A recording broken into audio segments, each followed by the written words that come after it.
There are many legal implications of mental health in a custody case, but I want you to know that it's not always something that's going to be obvious to a judge. I mean, our goal is that we keep your case outside of court, right? And we're able to negotiate a solution that's best for your family without involving the judge, who's a random stranger on the bench, right? Who doesn't know you, hasn't met your kids, doesn't know your spouse.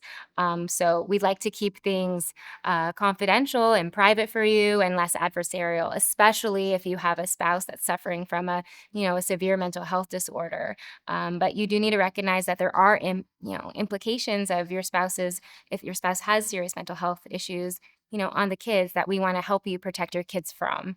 And if you have a spouse or an ex with, mental health challenges where he or she isn't, mentally stable and isn't able to care for your kids, then we'll want to talk to you about, what we can do to help protect you and your family.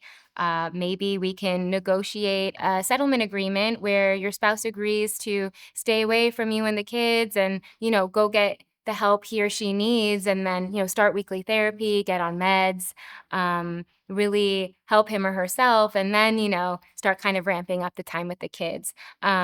It's usually really great if your ex has an attorney, and we've had a lot of success negotiating settlement agreements, between attorneys that are best for the family. Just because you're hiring an attorney doesn't mean we have to go in guns blazing and go into the court and fight this out for you. We've had many cases where we've been able to work out, solutions just between attorneys, or even kind of coach our clients to reach agreements, with their spouse or their ex to keep things out of court.